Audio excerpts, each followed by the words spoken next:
welcome back to the Forbidden Dinner Table. I am one of your hosts, Alex. And I'm Zach. And we are going to get right to it tonight because we have another guest. So, without wasting any time, everybody please give a warm welcome to Mr. Evan Derus. Hello. Hello. Welcome to the Forbidden Dinner Table. Welcome to the table. Thank you. Thanks for inviting me. The table's warm. Nice. Don't ask why. Mahogany. Yeah. Yeah, so we're going to do pretty much what we did last time. We're going to start with some getting to know you questions, and then we're going to kind of get into some deeper topics here with Evan. A little bit of background. We grew up together just like we did with our previous guests. So Evan and I have been best friends for longer than we could talk to each other. There's pictures of us in like car carriers next to each other. So a very long time. Zach then obviously comes into the mix a little bit later. So, yeah, some of this is going to be fun, a little personal. We've known each other for a while. So, Zach, do you want to start with questions or do you want me to start? Let's have you start with your questions, and I'll maybe pepper in some light ones, and then I've got a thought-provoking one too, hopefully. Lovely. Okay. So, as I mentioned, we've known each other for a while. So some of these are going to be calling back certain events in our lives. But we'll start with an easy one, a basic one, just to get the blood flowing here, Evan. Do you like your drinking water ice cold, lightly chilled, or room temperature?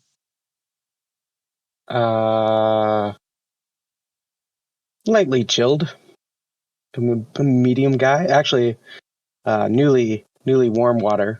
Because my girlfriend is from Mexico and they drink warm water. So, but really? Typically I would like it cold. Now you drink it warm because of that influence? Yeah. So hold on. Does she like go to the tap and flip it to the hot side? Too complicated of an answer, I know. No, it's not hot. No. It's just like room temperature. Okay. Like you just leave water out. Like, we have like a filter, and it just sits out on the table instead of like in your refrigerator. I feel like calling it room temperature is much better than warm. Agreed. Because that's a little misleading. It's warm water. Yeah, that's true. Yeah. It's warm to me though. That's why it's funny, right? Like they call it warm water. Versus room temperature is not bad because I'm not somewhere bad. Between chilled and room temp because I don't mind. Like if I have a choice between a bottle of water that's sitting out or a bottle of water that's been in the fridge for a few days, I like the one that's out. Same. There is something super refreshing about like just really cold water though. In the right circumstance, but not if I'm just like sipping water. Then no, I don't want. Somebody told me it's much better for you to drink room temperature water. You burn more calories with cold water, yeah, because your body has to heat it up. But I like the room temp because after like a real intense workout or something, I just love to like slam, like a huge a concert. Or like slam a water bottle. Exactly. You just crush like. Can't do it if it's ice cold. Yeah. I like warm milk.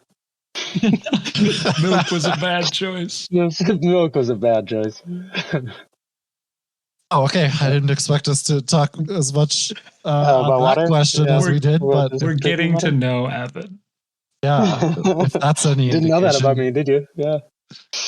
29 years of friendship, and you didn't know that. Yeah, dude, I'm expecting to learn new things. Okay, here's question number 2. You invented the superhero Bugman when younger, and he's still talked about today. If Bugman were to be made into a movie, who would you want to play the role of Bugman? That is a fantastic question. That's a really hard question. It's so hard to find an actor these days that isn't already a superhero. Yeah, that's true. They've all done it. Been at least like in it or adjacent to it. Yeah. Oh man. I would say Zach Galifianakis. Wow. Okay, you took that in a direction I was not expecting. Perfect bug man. He kind of looks like a bug. He's a perfect bug man. And I didn't know. Is this a comedy? Which obviously it is now, or is this like a super dark take on a like you could go anywhere with it? So you can go either way. All right, I like it. Zach Galifianakis. Yeah. Bugman. He's Bugman. Just the tagline, for some reason, this just popped in my head, but it should be something like his milkshake brings all the bugs to the yard. There's no photosynthesis when I'm around. I don't know what that means. Okay, question 3. And this is my last one. You told me somewhat recently that you didn't grow up cooking, so it is something that you've sort of gotten into later in life. What is the best dish that you've ever made? Ooh. Well, I did HelloFresh, and I feel like that's cheating because they just tell you what to do. It's not cheating. Teaching. As someone that does it too, and Zach's had some experience with it too, I don't think it's cheating. I mean, I made like steak and lobster, which was fantastic. But something that like I'm starting to, well, it's still cheating because I use my Instant Pot like pressure cooker. But I made a pot roast yesterday. It was awesome. And like all I do is just throw stuff in it. And like, oh yeah, like garlic powder, that sounds good. I'll just throw a bunch of that in there and like, oh yeah, like, okay. Freestyle. Some cumin, yeah, like just throw it in there. And like, it turns out great. So, the easiest way possible is to cook in that Instant Pot. You just throw stuff together. I've heard that those are good. I still wouldn't call it cheating. I mean, it's like at the end of the day, did it turn out good or bad? And I think you can screw it up in an Instant Pot. It was a good pot roast. I would call that resourceful, not cheating. Because where do you draw the line? Like, do you have people in olden days that are like, yeah, but if you use an oven, that's cheating. It's got to be over an open flame. Yeah, I agree though. I get crap about it though. They're like, oh, well, you're not really cooking. I'm like, well, it's good, isn't it? So like, what does it matter? I almost would take it and go like, if the dish is put in front of you, how I prepared it doesn't matter. Doesn't matter, right? And I'm like, oh, I didn't heat up the coals on the stove to get it like. Oh, how you prepare it can influence how it tastes, but that's sort of 100%. And I will do things differently, like depending on that, right? Like I'm not going to throw steak in the pressure cooker, right? I'm going to I'm going to sear it and then I'm going to throw it in the pressure cooker. I've got some good questions. Actually, that's a great segue into one of my first questions. If you could only eat one food for the rest of your life, what would it be? Good question. I'm a total weirdo, and I have had the same answer for this question since before I could remember. And Alex, do you think you could answer it? No. We used to eat this all the time, and like, you know, in school when they would ask you on your little like note cards, like, hey, put down your favorite food. Like I have ones from like, I don't know, 1st or 2nd grade, writing down corn on the cob. Okay. It's been corn on the cob my entire life. Is that efficient? No. Is it great for you? No, I don't care. It's buttery and salty and fantastic. I mean, I don't disagree with any of those things. Yeah, popcorn was actually in my head as a guess for you, so I'm glad I was in the right realm. Yeah, love popcorn. No wrong answer there. Okay, here's my last sort of fun question. If you could have a video game character as a parent, what video game character would you pick?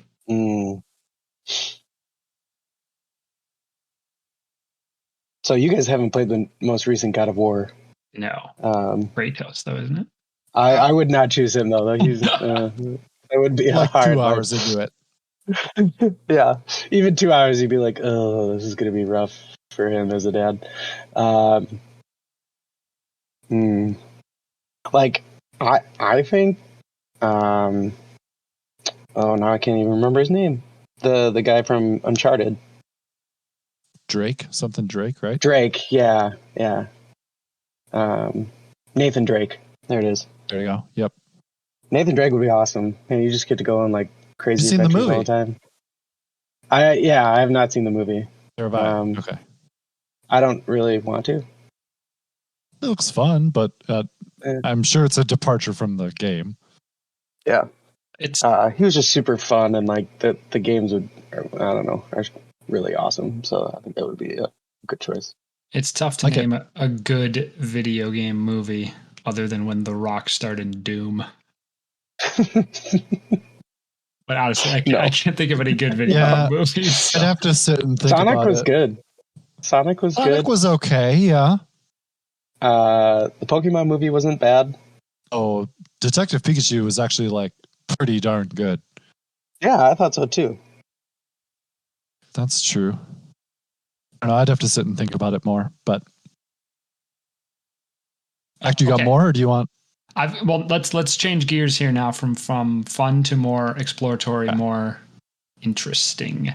Evan, if you could think, who are some good thought leaders in your life? I'm thinking more celebrity status or like popular philosophers or thinkers or just, sort of thought leaders.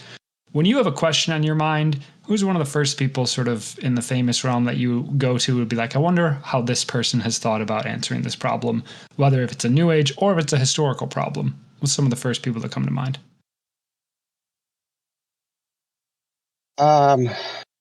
Well, I think the first person that came to mind was Christopher Nolan, just because I wanted to be a director and wanted to write movies and all that stuff. And I just love everything he does. And I loved that he still films his movies and all that stuff. But like, I don't know, I really end up liking a lot of what Neil deGrasse Tyson says.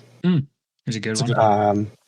He is just so passionate about, everything he talks. He'll talk about anything, and they'll just ask him questions about stuff, and he just gets really into it. And he has a reason behind everything that he says or, talks about. And I really like that. And Christopher Nolan has that too, where it's like, well, why don't you just use digital cameras? And it's like, well, you don't get the grain on the camera. You don't get the grain, that there's a difference between filming a movie when you watch a filmed movie and you watch a digital movie. He's like, it just feels different. And he's like, I like that. So I like people that have a reason behind everything that they do. That's a good answer. Neil deGrasse Tyson is another. Zach, I don't remember if we said this on mic or not, but a pop philosopher, which we had talked about Sam Harris or David Eagleman even now. People that are talking about these big, broad subjects, but they're excited and they put it in simple terms and they're easy to listen to, but you still learn a lot. And so I think he falls into that category. That's a great answer. Yeah. Yeah, definitely. I like you've got sort of you answered the question how I was thinking of like a thought leader, but also you almost put your own spin on it of like, who is a creative thought leader? Who do you look to? That's something we haven't really touched. Yeah. I almost want to think now in my life. Well, I love Christopher Nolan too. I'm a huge fan of his, of just like, but who would I look to for like a leader in the arts rather than just intellectually? Well, and comes to mind. I apply a lot of the things that they do into, just stuff that I do at, either work or in life, right? Their attention to like detail and, why do you even play this video game? Well, I play it because I like these things about it and I get certain things out of it, right? Like I play this game because I can just jump in. I play Call of Duty because I can just jump into that game and I don't really have to think about it, right? And if I've had a hard day at work or a long day, I don't want to think when I play video games. Sure. Yeah. Right. So other games, I'm like, well, I want something to like inspire me or like change the way I think. And then I'll play a different game, or I'll watch a different movie or a different TV show. Totally. I'm going to just echo again what Zach said. I love that you've brought the artistic angle into this, which is not something we've really explored. So I'm mentally putting a pin in this because I think we need to explore it more. Yes, I'm personally going through my mental Rolodex thinking about who my creative leaders are. So let's come back to this at another time. Yeah, for sure. I'll ask the next one, or no? Let me ask my last one, and then I think yours actually will be a great segue over. So, do you, Evan, have just like a favorite quote or a quote that was impactful to you at some point in life or currently? I was actually afraid you were going to ask me that because I really don't. There's a lot of people, that'd be like, oh, so-and-so said this, right? And so-and-so said that, right? And I've never been that person. Maybe it's just because like I don't necessarily hang on to like so many words. I guess I shouldn't say that because I quote movies all the time, but the only one that's ever stuck with me, and I'm pretty sure Einstein said it, is just like the smartest people in the world would never tell you they're smart. And that's not a real quote from him. That's not a real quote from him, right? But it's like something he said. That's the gist of it, right? Like the smartest people in the world don't tell you they're the smartest people in the world, right? And I've always really liked that because I've never really considered myself like a smart person, right? And I just want to learn new stuff all the time. So I've hung on to that one quite a bit, I think. What's interesting is I where my mind goes to immediately in just reaction to that is like, I've been spending more and more, especially in the last like 2 months, thinking a lot about how like Socrates, like one of the most brilliant thinkers, talked a lot about how like he knows nothing.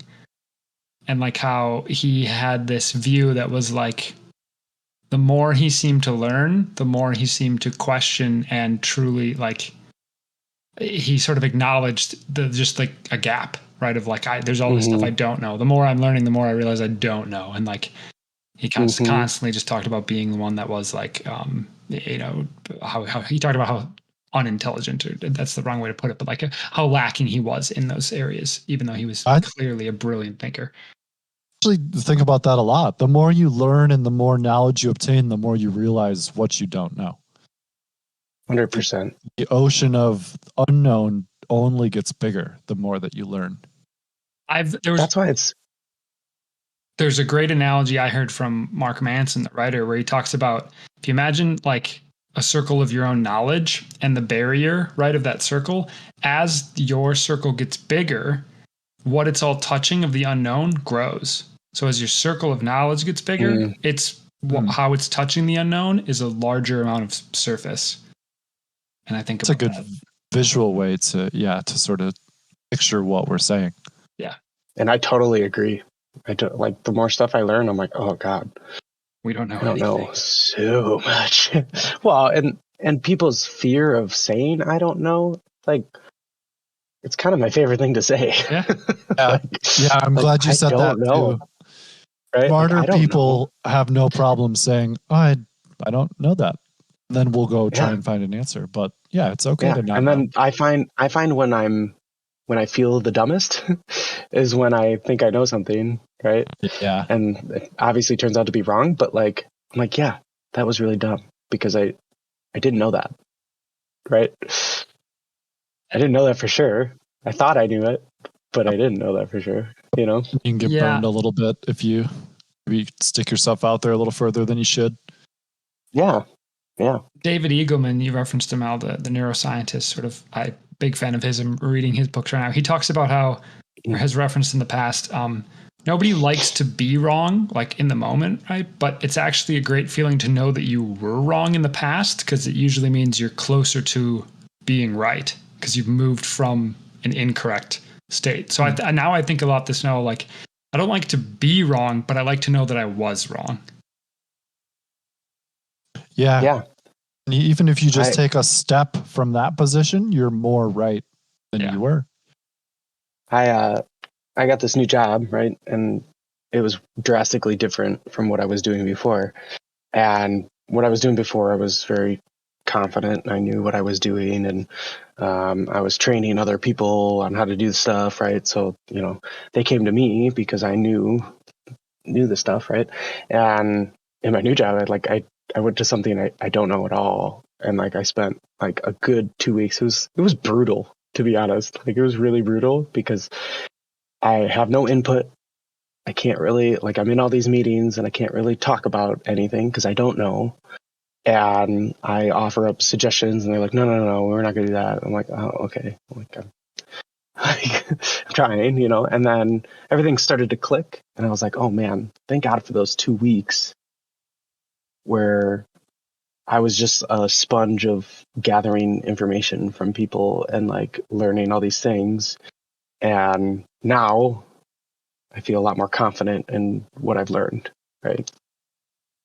I think it's impressive you did in 2 weeks. I'm 6 months into my role. Still don't know what's going on. I still have a lot to learn, but it was about getting comfortable in that space, right? Sure. It was getting comfortable of being like, oh yeah, like I went from somebody who everybody's asking the questions to I'm the one asking all the questions, right? It's like getting comfortable in that space. Yeah, totally. I felt young. Accepting it. I felt young again. Guys. All right, Zach, you want me to ask mine then as a little springboard here? Please do. Ready. So one more question, I believe. There might be two, but we'll use this as a jumping off point. Evan, where do you get your news? Good question. I avoid it at all costs. And I'm kind of not joking. I'm the guy that like something big happened and like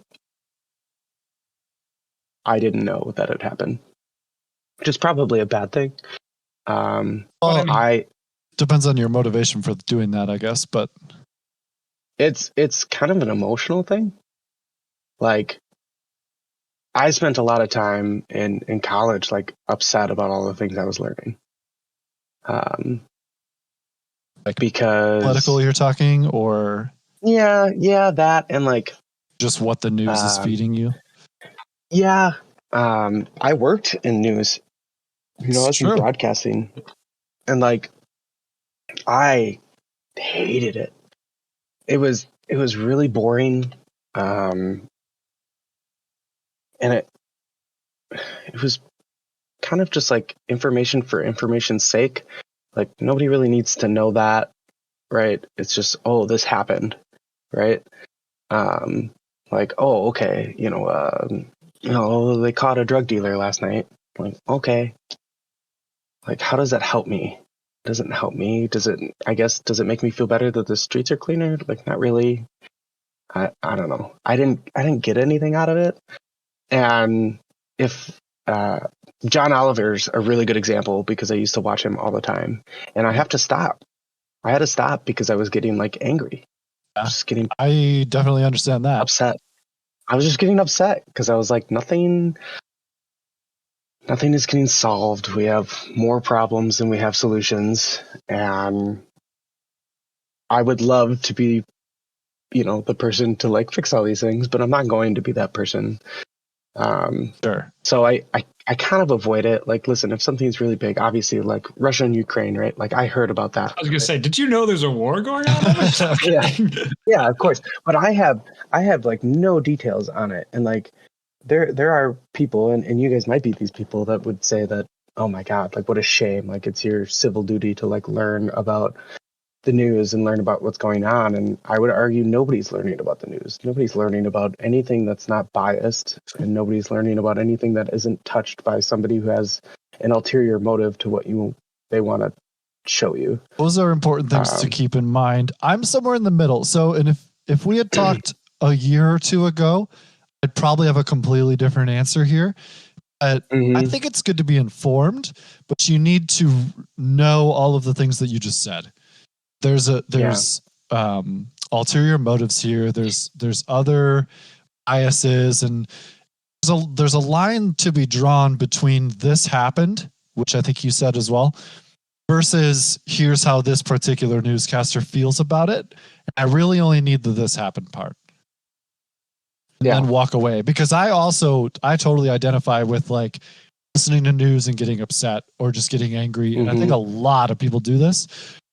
So I'm with you that I try to block that out, but I do still like to be informed.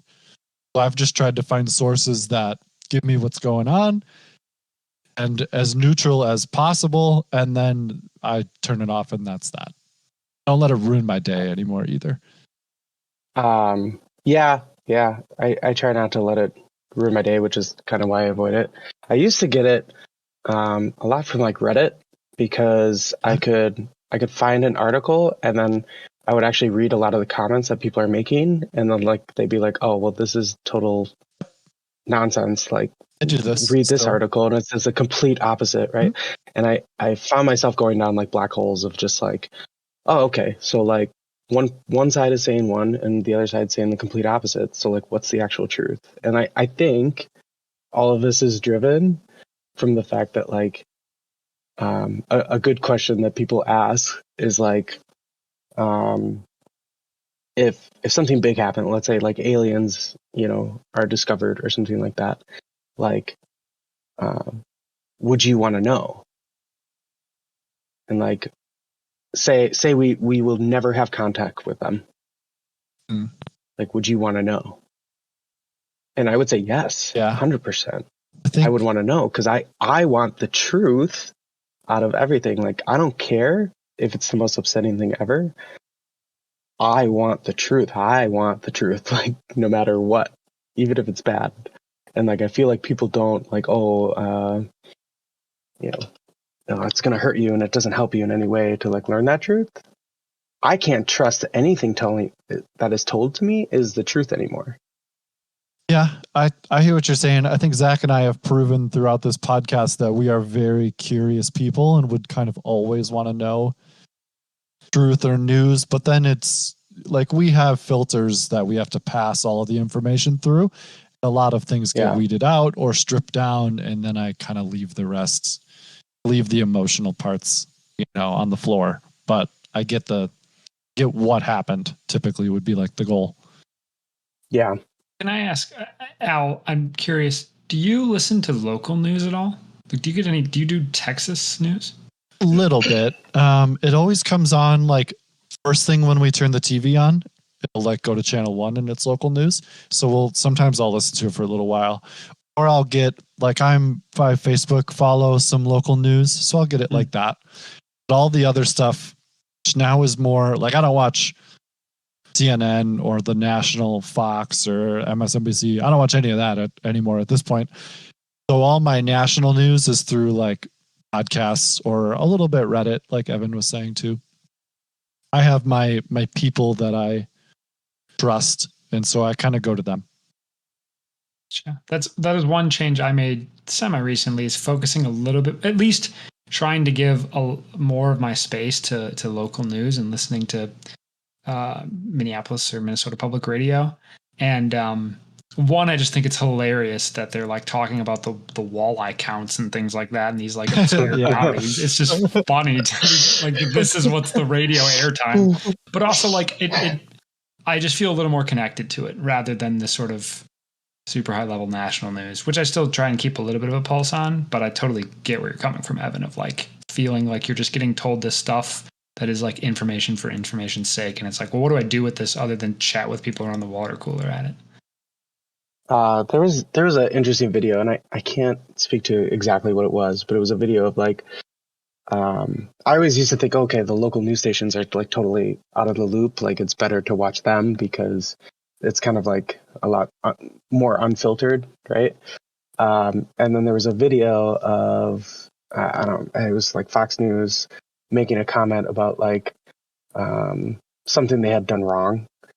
And like it was like a video compilation of all of the local news stations saying the exact same script. And I was like, oh yeah, they're all connected. It's all filtering through the same spot. I don't think it was a correction. I think it was a commentary about how local news is like important, and that where you get your news from is important. And so it was very like comical or ironic that there were all of these people saying the script about how important local news and that sort of stuff. Yeah. I like the old way of journalism, which is more about Telegraph. Telegraphs.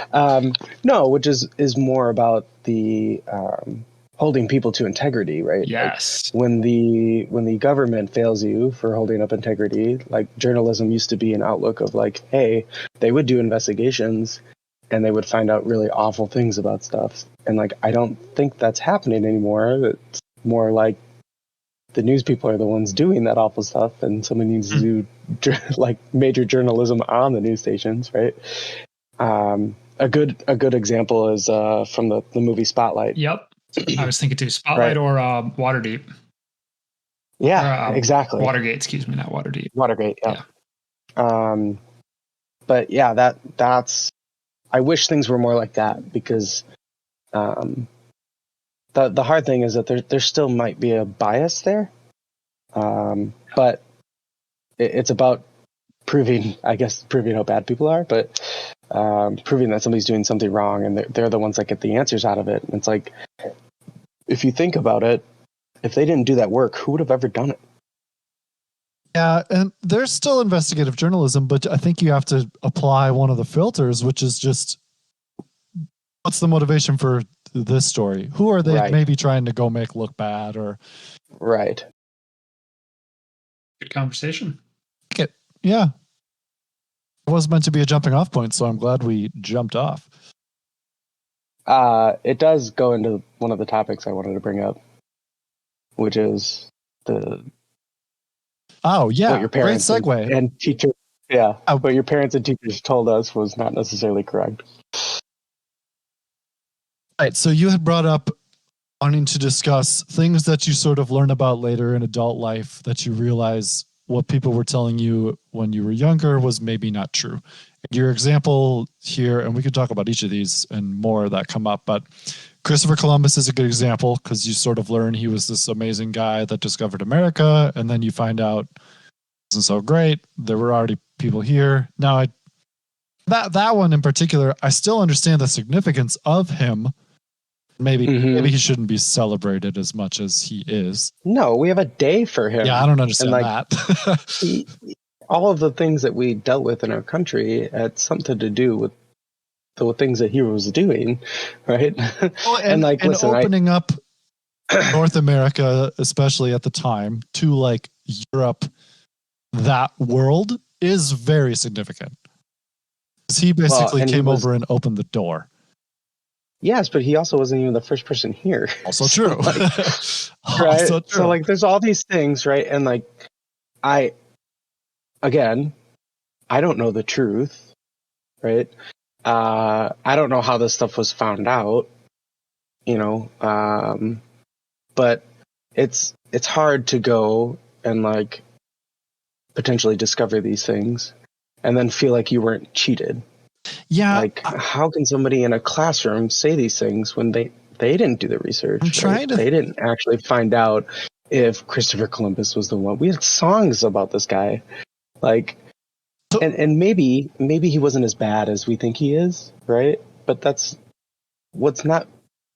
he is not the worst part of this, right? The worst part of it is that the research wasn't done to say that he actually did any of these things. Or it's censored. And that's where my mind is going, is I'm trying to understand why do we even teach him the way that we do, or at least in the schools that we went to. I mean, this could be, someone could call in from a different part of the country and have a totally different take on this, but or like not from the United States. Yeah, of course. Right? But he's like a hero and this great dude. Why can't you just be like, oh, and the first person to really open up the Americas to Europe was Christopher Columbus, and he arrived at this date. Moving on.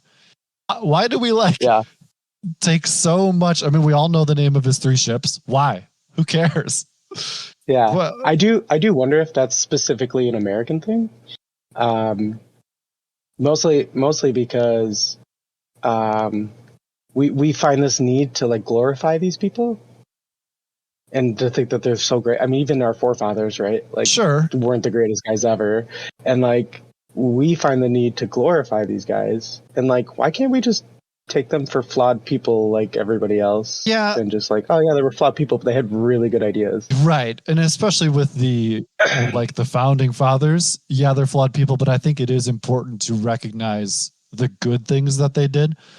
When people are like, let's tear the statues down because they also had slaves, it's like, you're kind of throwing the baby out with the bathwater there. Like, we need to draw the line and go, they're a product of their time. They're not the best dudes, but this idea was profound and should be celebrated. The real question is why we were putting up statues in the first place. I think that's just natural. I think it's a waste of money. Want to look time. Up to these people, these thought leaders. Why do we have so many? That we could talk about that, but around DC and stuff, it's fine. You can have all that stuff there. Yeah. One thing I want to talk about when you bring up kind of Christopher Columbus, or what I think about is like, especially through the concept of like names of parks or valleys and stuff like that, pretty much everything we call is like a European name. Like pick your valley, right? It had a name before being Sunset Valley or Lover's Canyon or whatever you want to call that's on Google Maps today. They all had local Native American or First Nation people names, right? Like what has stuck is, I think about all that history that is just lost because it's oral, and what's stuck around is what has been sort of recorded because it was the European culture, I'm going to say in big air quotes, that had more of a focus on having defined plots of land and writing it down and all of this sort of stuff. But like, not only that, but European culture won out long term. So a lot of the other stuff just died as the people did. Yes. But my point goes being toward why we left in the first place. Why we left. Oh, you mean like why America? Why we left Europe in the first place? Sure, a freedom of religion. Why there was a revolution in the first place? Yeah, and that's a multi-factored thing as well. I just, to bring it back to this whole like, Christopher Columbus discovering or like the names and all that sort of stuff. I just think about that maybe a little bit too close to home because Minneapolis has had a lot of conversations about. I have a funny example which I was thinking of. Names of lakes and things here, and one lake in particular is pretty funny. Yes, and so. Just this idea that like, well, again, to your point, I wasn't there where if there was a group of people, they were like, well, the natives call this, whatever valley. And they're like, well, it's dumb. We're going to call this, Valley of Keith because Keith discovered it. I have no idea if that happened or if they would have been like, oh, we don't know what this is. We're going to call it Valley of the Rising Sun. And then that is literally just as what is in recorded history, and then went to the cartographers. They made the maps. The rest now we're. I think it goes both ways, though. I mean, Zach, look at the name of your state. Look at the name of your city. Yeah, that's true. Those are not European. A good example. Names. I mean, Apples, I guess maybe you could argue, but that's going way back.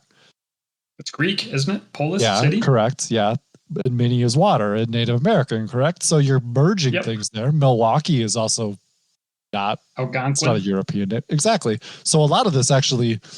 Take a look at Wisconsin town names and you should see tons and tons that are all Native American influenced or named. So I don't know, maybe it goes both ways. Lake Geneva was originally called Kishwaukito, which is sparkling water, right? But it's literally a guy just came over and just like, oh, this looks like Geneva in New York, so I'm going to call it Geneva Lake. And actually, the lake is called Geneva Lake. Oh, but it's dumb.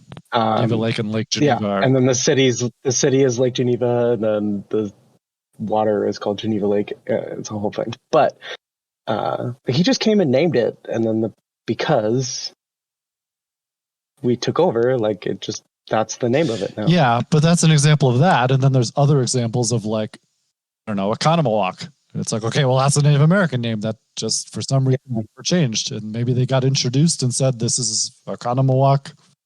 And the people, the Europeans were like, okay, I guess that's what it is. Yeah. It's funny when I look at a Wisconsin map and I have these questions of like, well, how did it become Milwaukee? How did it become Kenosha? And then you see Portage, Wisconsin, and you go, I got that one down. I know that one. Wauwatosa is... Beaver Dam. Oh, I got that. Yeah. Wauwatosa is supposedly Firefly. In Native American.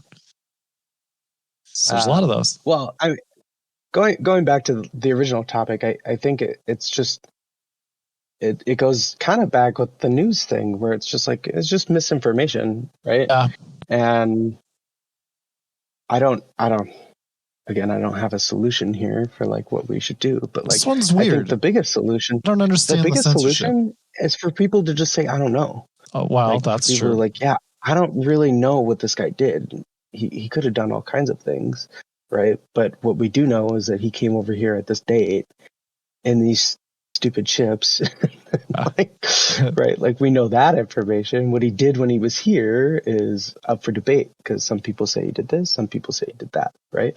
But the real answer is we don't really know. And like, why is it so scary for our education system to just say we don't know? And like that goes into religion too. Oh, right. Like, 100%. why is it so scary? Right. Why is it so scary to be like, yeah, we don't know. Nobody knows. Totally. Right. Like It's a big turnoff, especially in religion, when they seem to have an answer for every single thing. And you're like, where's the line where you go, you know what? We just don't understand that. The ending answer is always one answer, which is, well, I have faith. It's like, well, that's not an answer. That's a conversation killer. Yeah. Or the whole well, we'll never possibly understand. And it's like, well, okay, I can't really do anything with that. Maybe. And if that's what you believe, that's fine. But we can't. I have no problem with people believing that. Right. But like, don't pretend you have an answer. Well, don't pretend faith is an answer to something. And right? Now we really have nowhere to go after that. Yeah. The other thing that I wanted to bring up with people telling you things is, like the calculator thing. Like, oh, you need to learn math because you'll never have a calculator in your pocket. And like, here we are. Like, it was like not even 10 years after that conversation was had in a classroom that like we have a.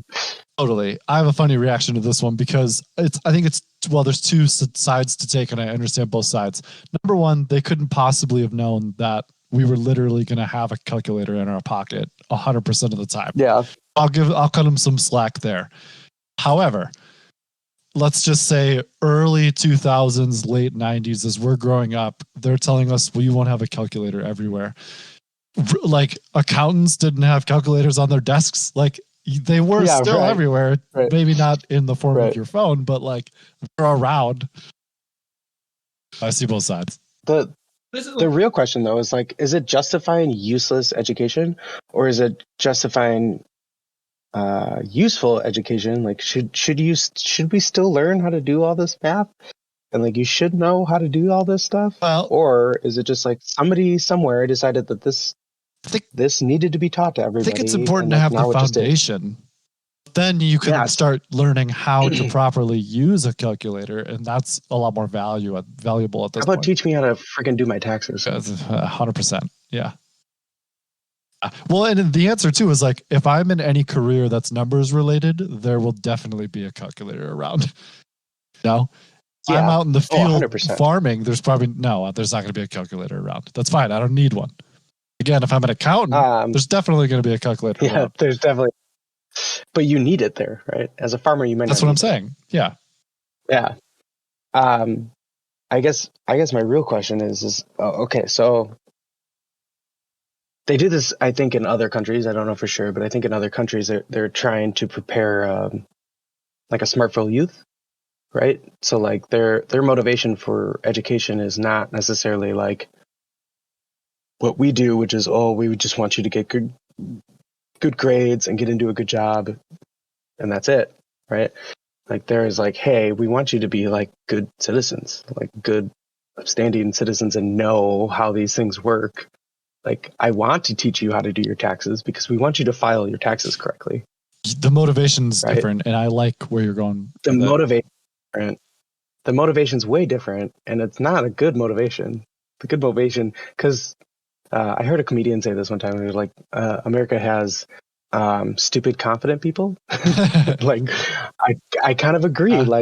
When you go through school, you have all these kids that can get super good grades, right? But like, you put them in a job, and they're the most useless people ever.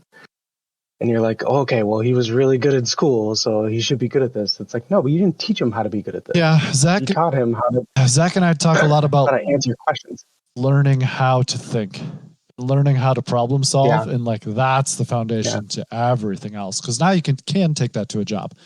You can take that and apply it to other things. Whereas, learning the 3 ships that Columbus sailed over, you can't take that to a job. It doesn't matter. No, that's totally useless, and unless you're going to be a history teacher, right? Sure. And if you are going to be a history teacher, I hope you did enough research. We'll cover it. Yeah, that's the calculator of history teachers. There'll be historical knowledge laying around. I could use it. But that's in my opinion that's what's getting taught to us, right? Like when I go and I find out, oh, okay, like all 3 of my teachers that told me that same thing, right? Because it was covered 3 times while we were growing up or whatever, right? Like all 3 of them, none of them actually like did any research on this stuff. Like none of them actually found the answers. See, and I lay less blame on them and more blame onto like the curriculum that they're given, or censorship, where I'm sure they know, but they can't teach things. That's true. That's very fair. That's very fair of them to like, I know this information, I can't teach it or I'll get in trouble. Yeah. Right. That's very fair. I think about like a non-religious person teaching at a religious school, and they have to teach religion class. And if they get questions, they pretty much have to answer what the religion says, like regardless of what their personal beliefs are. That's a problem. That's a big problem. This reminds me of, I think it was in 8th grade. And, obviously I've been told for 9 years. I mean, I guess you don't really learn stuff in kindergarten, but definitely 1st and 2nd grade, because it's around first communion. You get told all this stuff. And then in 8th grade, they introduced the concept of the Big Bang. And I sort of was like, whoa, hang on. Why are you teaching both of these things? Like these are at odds with each other, right? But now I know a little bit older that it's more nuanced. They don't have to be at odds with each other. There's more interesting pieces there. But the way that it was being taught to me in 8th grade was like, well, here's this other theory. And it was like, whoa, okay, why are you telling us this? And then that was, I remember one of the moments where I was like, wait, you're telling me a bunch of other people don't believe this stuff you've been telling us? It's like when you start dipping into evolution, like even if you're at a religious school, like in a science or biology class, and you start going, whoa, wait a second here. These don't play nicely together. Which, it's funny I brought up the Big Bang as an example, because it's my understanding that the Big Bang was discovered by a Catholic priest who's a scientist. So, interesting. Yeah. I can tell you the exact moment. So just as a background, Alex, you and I went, we're in the same school until 4th grade, right? And Zach, you obviously grew up at the same school too, but Alex and I had a teacher in 2nd grade. And I remember we watched, I mean, honestly, I don't know why we were watching this video.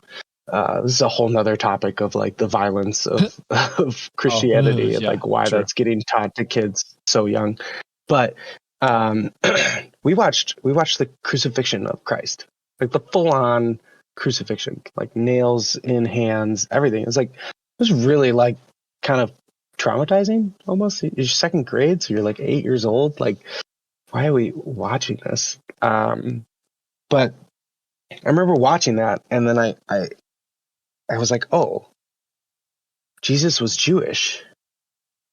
So my question for the teacher was like, why are they Jewish and why are we Catholic? Like, why is there a difference? And she like wouldn't answer that question. She just wouldn't answer it, which, listen, if some person in 2nd grade asked me that question, I might not answer it either. But like, that's not the problem I have. The problem I had was that like, something you brought up, Zach, which is like, oh, they're teaching the Big Bang. Why, like, they're so resistant to teach you anything that might get you to question anything that they don't teach you. Like 8th grade, in my opinion, is way too late to learn about the Big Bang. Like, I don't know when I learned about it, but like in my opinion, like 8th grade is way too late. Like you should learn that like pretty early. I could tell any kid about the Big Bang. That's just like, this is a common thing though that I think like where people say it starts to get muddy or you start to walk away when as kids you start asking about other religions and not getting answers. Yeah. There's a comedian that brings up like, we had religion class. They mostly taught us one religion. It's like, yeah, exactly. Like we start going, oh, there's other religions. Can you tell us about those? And they go, no. You go, whoa, why not? Like, we want to learn. And that's when things start to get weird and fall apart. Yeah, and that's when I was like, wait, this is 2nd grade, mind you. Even in 2nd grade, I was like, I smell BS on this. I smell like there's something wrong here. Like, why aren't they? It's just a simple question. I felt like guilty. I felt like I was doing something wrong by doing that. So I want to say 2 things here. One, I've just to give a little bit of broader context or a hat not to. There are Christians that I know that have a viewpoint that they actually love all of the questions because they feel that the church has thought about these things, and if it is the true church that is influenced by divine, like it should be able to handle all of these questions.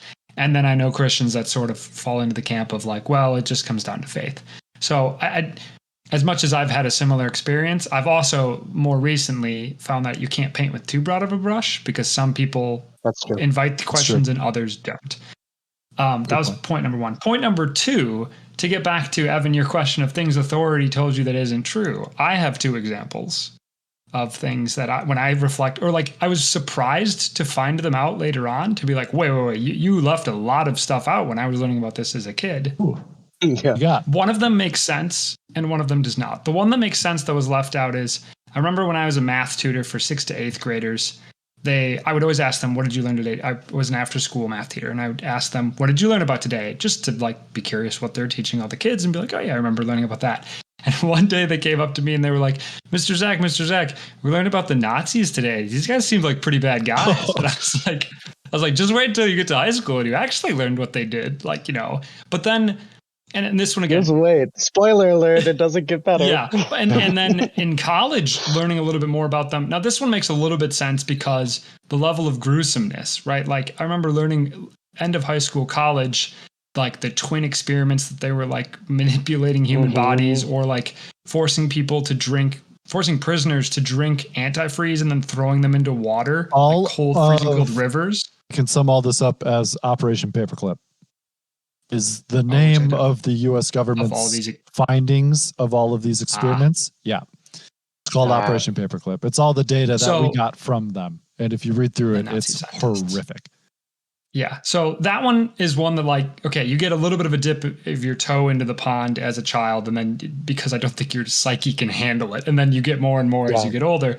The one, though, that I think is painted like Christopher Columbus, who actually doesn't seem like a good dude, is Thomas Edison, who like was electrocuting animals with, I think he was a big direct current fan. So I think he would use alternating current to electrocute animals to be like, whoa, this AC is not very safe. We should be using direct current. And like Tesla's. Oh my God. Like the battles that happened there. And apparently Edison like stole ideas, or, again, it's a blurry history. So I don't exactly know, but I remember learning later on that like Edison was not as good of a dude as they sort of like this guy who's just in his basement working on light bulbs. It's like, whoa, no, he is a little bit more of a cutthroat tycoon. I didn't know some of that. I can't comment on that. Understandably. Alex, what are you going to say? We can talk about later why I can't talk about that. Yep. But so I didn't even know some of that, but I did know like he worked at the patent office and was accused of stealing ideas and stuff. That one, though, to me, is held up less than like a Christopher Columbus. Because when I think about learning about Edison in school, it was pretty much just he invented the light bulb, move on. Yes, I agree. It wasn't like, oh my God, he's the greatest guy ever. And like... He did nothing wrong. And he discovered our country. And let's have an Edison day. Still a good example. Yeah, it is a good example. Not as like, not as big of a gap maybe between what you were taught and what the truth was. Only because I don't think you were really taught all that much. But do you guys find yourself doing this? I find myself doing this. I find myself getting a little bit nervous about like where you're going to find out about people. Like, here's a good example. Like, if we find out that like, Christopher Nolan and Neil deGrasse Tyson did some awful things, right? And like, I find myself fearing that information is going to come out because, I liked that guy so much, and like I liked what he said, and I liked all these things, and it turns out like, the guy's like a monster of a person, So I don't find myself getting nervous per se, but if it does happen, it puts you in a weird spot because you either need to draw a line and say, well, I still like their art, for example, but obviously he's, a terrible person, she. Or you go, you know what, I don't want to even listen to anything that they came out with or whatever. So it kind of does put you in a weird spot because you need to choose between those two things. And I have found myself not being able to apply one rule universally. There are some people where I draw the line and say, well, I still like the art. And there are other people that I go, I just can't listen to them anymore. And there's really no rhyme or reason to it, but just sort of land on one in regards to what comes out about each person or artist or whatever. I think it depends on how good the the content is. It kind of does. Kind of does, though, right? It sounds awful, but it kind of does. Like, listen, I'll still listen to Michael Jackson songs, right? That's a good example. But I have separated his music from who he was as a person so much, where I'm like, that person that made that music is not. I don't care what that person is, right? But I'm not doing that. I'm not doing any favors by listening to that music and still liking that music, right? How good it is. That guy was a monster. I should stop listening to that music. How good it is one variable in the decision-making machine. That's true. Yeah. And sometimes it's a big one, sometimes it's a little one.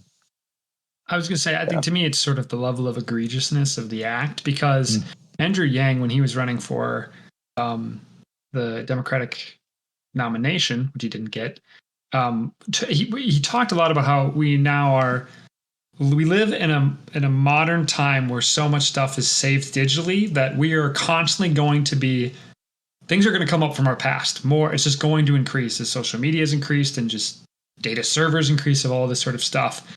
He says, like, we have to be willing to acknowledge that people are going to change and that people can have nuanced views and can grow as people, right? So I think there's this level of like, how old was it? How much distance has there been? How egregious was it, right? And I think again, those more are some variables. other variables that I think about. Yeah, exactly. Just more variables and things that are gonna it makes me nervous when everybody goes immediately to the cancel button, where in some areas I think it is warranted, but in other areas it's like, look, if this is your one trick, this is the only page in the playbook, so many people are going to get burned when they shouldn't, because things are going to come out when they did stupid stuff when they're 14 and now they're trying to become a manager at 25 and they're like, I was 14. Like, I cannot grow as a person. It does seem like that's simmered down a little bit, because I think it was getting a little out of hand, and there were some big names going, whoa, we gotta come together and say, yeah, this was just a bad tweet or whatever. Like, don't deserve to lose their career over it. Yeah. Well, and even just like, I don't know, 10 years from now, if we listen to this podcast, we might be like, oh, like, I don't really feel like that. And that's like, in my opinion, a good thing. Yeah. Like, we should feel like that. That means we grew as people, right? I mean, we set it up earlier in this episode of like, we could easily go, we were wrong, and we've taken a couple more steps now to the correct side. But who admits that they're wrong anymore? Nobody admits they're wrong. I think that's a huge thing. That's part of that quote, like being able to say, like, oh, I was wrong. Yeah, I was wrong. Or I didn't know. I don't know. And I was wrong. Go ahead, Zach. Well, I was going to say, this makes me think a little bit more about, too, like, when I'm talking with people or catching myself, a really good question I have to ask myself is, am I trying to win an argument right now, or am I trying to discover the truth? And that's a really good self-check question. That's a good question. That's when I say things and I was like, oh, yeah, that I don't know that that's true. And I think I'm wrong. Right? It's like, oh, that's because I got in an argument with somebody. I was just trying to win the argument. Yeah. It is a good check-in. Mm-hmm. We've bobbed and weaved here a lot. Like, am I just so I'm trying to circle us back to maybe where we started. Anything else to say on like what authority hasn't told you or censorship? Otherwise, I'm going to move us here to the next topic, which is a favorite of ours. I got one small one. I got one small one that I think is funny, and I still don't know the answer, right? At least when we grew up, right, there was like, oh, you can't watch TV. It's super bad for you. Like, it's going to hurt your eyes. It's going to be awful for you. You're going to get mesmerized and all this stuff. Like, there was all this like voodoo attached to the TV. And like, I think we can safely say that that's not true, right? But think about, like, it's still happening, right? Like, people are glued to their TVs and monitors all day. I would like to see like a study on, though, the effect that it actually does have on your eyes. Because that's what I mean, right? Yeah, and I just haven't looked for it. But so from my perspective, I'm super, super like diligent about using blue light filters and dimming lights and stuff to the point where a lot of times if I go look at a regular computer screen without any of that, I can like barely look at it.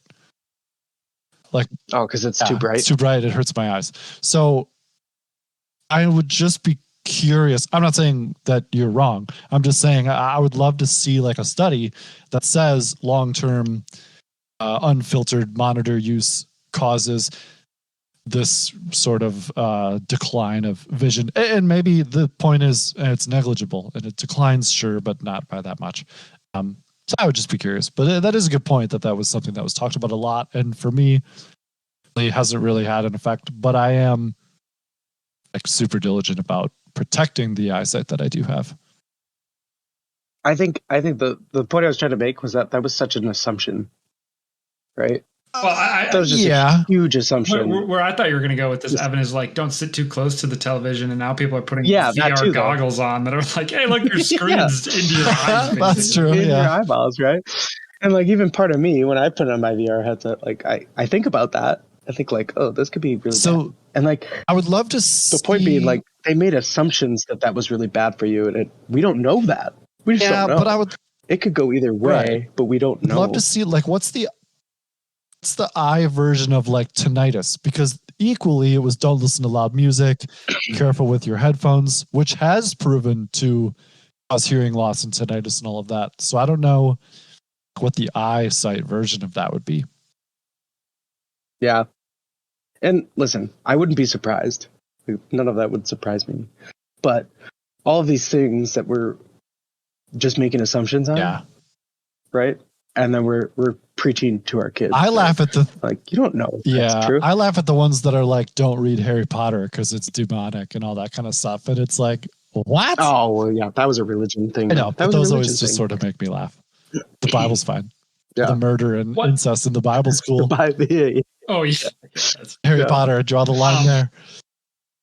One thing that's interesting on the topic of television, and we've talked, I think, on this podcast, if not, we've definitely talked offline, Alex, about there's a difference between having a dedicated television show that you want to go watch and like setting out and watching it versus just turning the television on and just consuming sort of from it. Yep. And I heard somebody was giving I've been sort of into this new thing now where I'm listening to like lectures on YouTube of like how to live a good life or what it means to sort of like find a good path and things like that. And somebody was talking like a TED Talk. Yeah, similar. Matthew McConaughey has some just incredible ones of like how to find your all right, green light purpose. But somebody they referenced the TV as the escape box. They're like, you come home, you turn on your escape box, and I was like, whoa, that's just a small framing that makes you look at it differently. Like that. That's always been what movies have been for me, right? Like, people ask me why I love movies so much, and maybe it's because I do feel like my attention span is so awful, and like I can sit down and watch a movie and like not think about anything else, right? I just watch the movie and I'm totally in it. So right? Yes, and so for me, there's a difference. It is my And I'm just pointing out what Zach said, because this is something we've talked about previously. If you sit down to watch a movie, you're sort of like actively escaping somewhere. That's very different than just being like, I don't have anything to do. I'm going to turn the TV on and see where it takes me. Oh. Which is... Well, I think the same can be true of movies. If you're like, I really want to see the new Blade Runner, and you put it in your calendar and go and watch it, I think that's good use. If you're like, oh, I don't really know, I'm just going to sit down and see what movies are playing and then get sucked into a movie, which, don't get me wrong, there's some pleasant times where that can happen over the weekend. Sure. And it's the only reason I think I've ever seen the movie A-Team. It's because I sat down and just started on the television. And it was terrible. It was garbage, and I enjoyed every second of it because it was just a fun thing. But I think you got to be careful that if that's your like go-to, is you just sit down and sort of say, entertain me. And this is why, I'm personally I love Reddit, but I'm trying to distance myself a little bit from it because I feel myself pulling out my phone and with no purpose. I'm just opening up Reddit and basically my brain is going like, entertain me, give me the dopamine, right? Like there's not a reason I'm not trying to not looking for something out. Yeah, exactly. Yeah. wasting time. I like your framing of saying entertain me. And that's when you got to go, ooh, nope, this isn't, I got to go find something to do. Yeah. It's a good point though. Like I choose to go see something, or that's me. Like I need to escape and go watch perfectly this thing. fine. Yes. Right. It's great. Or I'm avoiding my issues different. and I'm just escaping here. Right. Like I carved out time the other day to go see the Batman, which is 3 hours plus, but I loved it. Every second of it, I went in knowing that, and I said, "Take me away, let's go." But when you sit on the couch and scroll through the channel guide, going, basically, Zach, you literally said it best of just asking the TV to entertain you. Different, very different, and a good segue into next topic that we want to talk about, which is a favorite of ours at the Football.